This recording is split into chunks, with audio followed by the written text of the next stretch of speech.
So, hi ma'am, good evening po. My name is Liana Alaysa Villanueva, student nurse po from LPU Batangas. So, nandito po ako ma'am upang magbigay po sa inyo ng medication po para po sa inyong tenga. Ano po? Okay, so, check accuracy and completeness of each MAR with healthcare provider's medication. Check patient's name and medication name, dosage and route, and time of administration. So, assess patient's medical history, example of dizziness, hearing loss, medical history, and history of allergies to medications, food, and latex. So, ma'am, tanong ko lang po, meron po ba kayong mga history ng pagkakahilo? Meron po. Ano po yun? Pwede niyo po ba mabigay sa akin ng details? Yung vertigo, Vertigo po. Tuwing kailan po siya umaatake sa inyo? pag ako'y napupuyat o ako sobrang napapagod, Napupuyat at napapagod. May iniinom po kayong maggamot para sa vertigo, no? meron, sir, Sir po, iniinom po kayo. Ilang beses niyo po yung iniinom? 2 times a day. 2 times a day po. So, continuous pa rin po yung medication, no? Hindi na, tinitipin. Tinigil niyo na po. Okay po. So, meron po ba kayong history ng nawawalan po kayo ng palinig minsan? Or yung iging, kumbaga, nasakit, gano'n po. Umiging Sa ano pong tenga, ma'am? sa right. Sa right. Right po. Sa right. Okay. Sa left, wala naman po. Okay po. So, may mga history po ba kayo ng allergy sa pagkain, sa gamot, sa, yun. Meron At latex. seafoods. Seafoods lang po. Sa mga latex po, or yung mga gloves lang, Wala naman. wala naman po. So, review pertinent information related to medication, action, purpose, normal dose and route, side effects, time of onset, and peak action and nursing implications. So, dapat, bago natin ibigay sa patient yung nararapat na ear medication at prescribe ng kanyang attending physician, dapat muna i-check natin at alam natin yung action, yung purpose, at yung dosage or dami ng drops na ibibigay natin, at saka yung route. For example, indicated sa MAR ay right ear. So, sa right ear natin siya ilalagay, hindi sa left ear.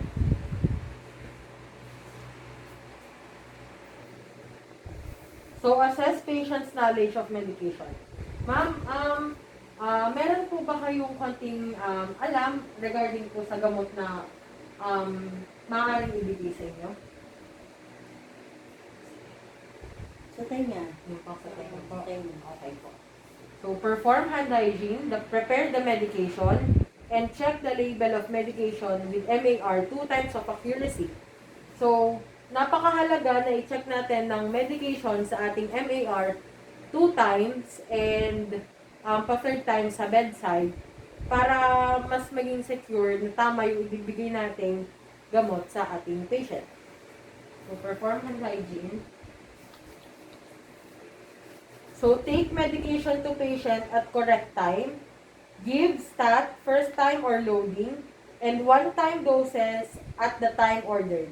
Give time critical scheduled medications no later than 30 minutes before or after scheduled dose. Give non-time critical scheduled medications within 1 to 2 hours of scheduled dose. Perform hand hygiene. So, dapat ang ibibigay natin na gamot sa patient, if in case na stat dose siya, ay right away bibigyan na natin. So, kapag time critical naman, no later than 30 minutes. So, hindi mas ahead of 30 minutes nang ibinigay na scheduled ng gamot sa patient. At pag sinabi namang non-time critical, medications within 1 to 2 hours of scheduled dose. So, sa loob ng 1 to 2 hours, pwede natin ibigay yung gamot sa patient. So, identify patient using 2 identifiers. Ma'am, maaari ko po bang malaman kung ano po ulit ang inyong pangalan? Narcisa Villanueva. Ang inyong pong birthday? March 18, 1974. Okay po. So, ang medical record number niyo po ay 334212. Pwede niyo po ba ulitin ang inyong medical record number? 334213. Okay po. compare identifiers with information in the patient's MAR or medical record. So, compare the names of medication on the label with the MAR one more time at the patient's bedside. This is the third accuracy check. Hold medication container in a hands for a few minutes to bring medication to body temperature. So, for example, ito na yung ating eardrop medication sa ating patient. So, ang nakalagay dito ay Rapidax. Isa siyang polymyxin bisulfate, neomycin sulfate, dexamethasone. Isa siyang antibacterial at corticosteroid. So, explain procedure to patient regarding position and sensation to expect such as hearing, bubbling, or feeling water in ear as medication tickles into ear. So, ma'am, ang paglalagay po natin ito ay, syempre po, makakaramdam po kayo ng para pong bumubula-bula sa tenga, or explain procedure to patient regarding position and sensation to expect such as hearing, bubbling, or feeling water in ear as medication tickles into ear. So, ma'am, makakaramdam po kayo nga ng pagkakaroon ng tubig sa tenga, or kaya po yung parang bumubula-bula, bubbling po sa loob dahil nga po ito ay isang drop or tubig. So, teach patient about action of medication, dose, time of instillation, and possible side effects. So, ma'am, as prescribed po ng inyong doktor, ito po ay ibibigay sa inyo, ito po ay papatak nyo sa inyong tenga 3 times a day po. So, isa po sa umaga, isa din po sa tanghali, at isa po sa gabi na pagpatak. And, ang medication nyo po ay yung dexamethasone Rapidax, ang name. Ayan. So, administer ear drops, apply clean gloves, and gently clean out ear with washcloth if drainage is present. So, mag-gloves muna tayo.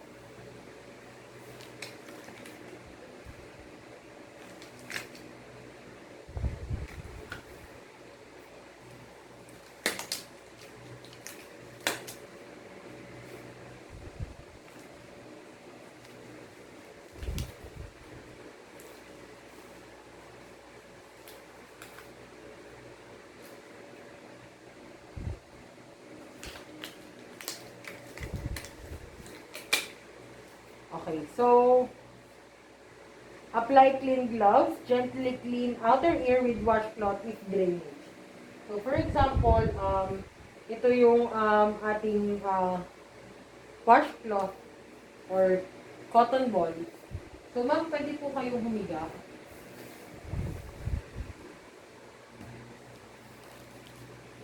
And then, ma'am, dito tayo. Ma'am, mag-go. Okay po, ma'am. Thank you po. So, by that, lilinisin natin yung tenga ng ating patient. Ay, tutuloy na yan. So, inner to outer. Linisin lang natin. Pag nalinis na natin siya,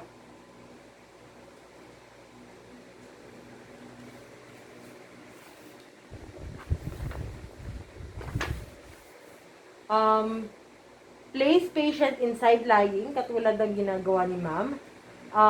If not contraindicated by his or her condition with ear, to be treated facing up or have him or her sit in chair or at the bedside. Kung hindi naman po pwede na nakagantong side lying ang patient, pwede naman pong nakatagilid, tapos nakaupo, tapos nakatagilid po siya. If eardrops are cloudy suspension, shake them for about 10 seconds. So, kung halimbawa ang ating pong medication ay medyo yung cloudy, hindi siya yung clear type ng medication, i-shake po muna natin siya for 10 seconds. Straighten ear canal by pulling auricle down and back, children younger 3 years. So, kapag po down and back, patient po yun from 3 years old pababa. Pero kapag naman po upward, then outward, yun po ay older adult po. older adult po ang pwede nating gawin sa ganun. So, instill prescribed drops holding dropper 1 cm or 1/2 inch above ear canal. So, for example, maglalagay tayo kay ma'am ng prescribed drop sa kanya, pero isa lang. Mama, maglalagay tayo. Asa ka yung tayo? Ito.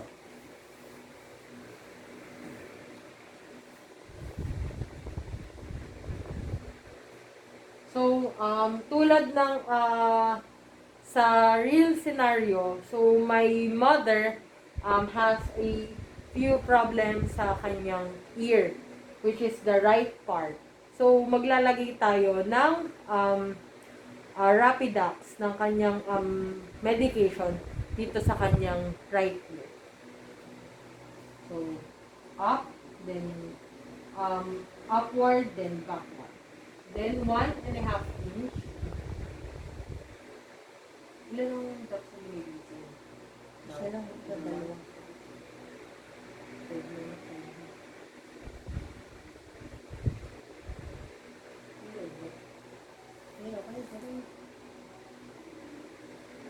Dapat nga ginagawa mo. Marami ba? Dapat isa pa. Tama na. Nakapag-administer na tayo ng real scenario. So, yun. Katulad nun, sa right eye, ang may problem yung nanay ko. So, maglalagay tayo ng prescribed ng kanyang doctor nito sa right ear, and ang prescribed sa kanya ay 1 to 2 drops lang. So, ask patient to remain in sideline position 2 to 3 minutes. Apply gentle massage or pressure to tragus or of ear with finger unless contraindicated because of pain. So, katulad nung ginawa ko sa mother ko, yung tragus part ay aking pinipress upang yung medication ay pumatak sa pinakaloob ng ears. So, kung hindi naman pwedeng gawin sa patient yon, much better na i-avoid na lang natin. Ask patient, yon. So, ask patient to remain in sideline position. 2 to 3 minutes lang yan po. If cotton ball is needed, place it into outermost part of canal. Do not press cotton deep into canal. Remove it after 15 minutes. So, for example, kailangan ng cotton ball, kailangan lagyan ng cotton ball yung ear part ng patient. So, maglalagay tayo ng cotton ball, pero hindi natin ipapasok ng sobra. Baka hindi matanggal. So, dapat ganito lang ang paglalagay. Gently lang. And then, wait lang natin for 15 minutes. So, clean the area and put supplies away. Remove gloves and perform hand hygiene. Document medication, administration ng MAR. So, ito, itatapon na natin siya sa proper trash bins. And then, document medication, administration ng MAR. Mag-hand hygiene na rin tayo right after. And use stitch back to determine patient and family's understanding about ear medication.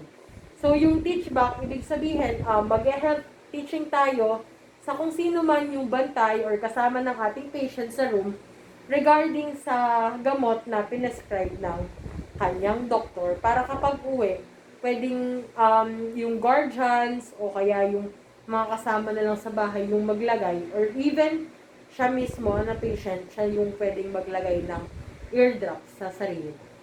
So, ma'am, tawagin niyo lang po if kailangan niyo po ako. Ano po? Okay, thank you po.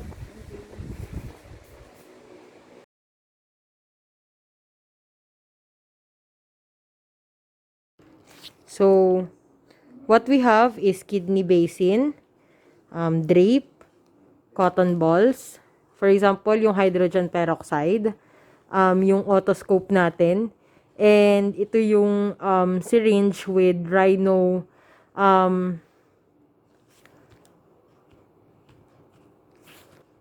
and yung needle with the tip of rhino ear washer. So, for our next return demonstration, ang gagawin naman natin ay ear irrigation. So, hi ma'am, good evening. My name is Liana Liza Villanueva, student nurse from LPU Batangas. So, nandito po ako upang mag-check po ng inyong tenga. Ano po, ito po ay tinatawag na ear irrigation. Yung pagtatanggal po ng, kumbaga, dumi sa ating tenga. At pag-check na rin po. So, i-assess muna yung ears ng ating patient gamit ang ating otoscope. So, check muna natin dito. Okay. Then, the other ear. Okay. So, kunwari, ito yung otoscope natin. Then, pag may nakita tayo na hindi natin makita pala yung ating eardrum ng ating patient, ito yung time para matanggal yung mga nakabara or yung earwax natin. Next, so use drainage pad and tuck it to the patient's clothes. So, for example, ito yung ating drainage pad. Ilalagay natin sa damit ng ating patient dito. Example, itatak natin ganyan para hindi siya malaglag.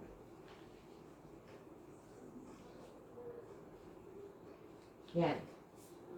Kapag nakalagay na yung drape sa ating patient,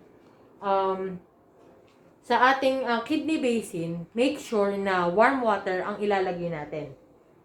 So, i-aspirate natin yung needle with Rhino ear washer sa warm water. Kasi kapag cold water ang gagamitin natin, maaaring makaramdam ang patient ng pagkahilo or dizziness. So, warm water yung kukuhanin natin. Mag-a-aspirate tayo, for example. Yan. So, kunwari, naka-aspirate na tayo. Naka-aspirate na tayo ng warm water. Or, kung mas gagamitin, kung i-advise, pwede ring haluan siya ng hydrogen peroxide, yung ating warm water. For example, mag-i-irrigate tayo dito sa patient. Before that, meron tayong ear tool, kumbaga, parang ear basin, na sakto sa tenga ng ating patient para dun pumatak yung kailangang mailabas ng tenga niya. So, for example, naka-tap dito yan. And then, ipupush natin. Push lang natin. Hanggang sa may lumabas. Yan. Kapag may nakita na tayo, and kailangan pa rin, for example, na check natin, natapos na, kailangan natin ulitin, pwede natin siyang haluan ng hydrogen peroxide ng 50%. So, for example, check natin sa otoscope kung may pinagbago. And then, meron pa rin. So, a-aspirate ulit tayo ng warm water. So, sa pagkaka-assess ko, hindi naman kailangan ng ating patient na haluan ng hydrogen peroxide. So, warm water pa rin to, using the ear tool, ear basin, then, i-aspirate natin. Pag na-aspirate natin ganyan, okay, may mga lumabas. Then, i-check pa rin natin. Pag check natin ang otoscope, nakita natin ngayon na may pinagbago na. And then, kailangan kapag magpupush tayo ng warm water, or yung, ng warm water, kailangan may pressure. Just in case na, mas kailanganin ng tenga ng ating patient. Pero, kapag marami yung nakita natin, hindi pwedeng ulit-ulitin yung pag-i-irrigate. Kasi baka mamaya, may infect din ang tenga ng ating patient. So, by that, i-assess natin. So, na-assess natin na hindi na kailangan ulit siyang i-irrigate. So, Kapag gumamit tayo ng 50% hydrogen peroxide at 50% na warm water, ang mangyayari doon, once na naipush sa tenga ng patient, makikita natin na magbabubbles siya, and then lalabas yung mga earwax sa loob ng tenga ng patient, lalabas siya dito sa ear tool na gagamitin natin. And by that, pag na-assess natin, maaaring matanggal na yung kung ano man yung nakabara sa loob ng tenga ng ating patient. And then, kapag kinakailangan pa, kung may ipe-prescribe na over-the-counter ear drops, patient may do so. And then, susundan na rin doon ng pag-health teaching kung paano rin ear drops administration. And then, by that, natapos na tayo ng pag-irrigate ng ear. Tatanggalin na natin yung drape ng ating patient. And then, tatanggalin natin yung gloves natin. So, as we assess kanina, marami naman rin ang natanggal sa tenga ng ating patient. Isusulat na natin sa MAR, i-record na natin siya, and to notify also the physician's patient kung may nabago ba. So, once na nagawa natin, mag-hand hygiene na tayo. And then, we can leave the patient already.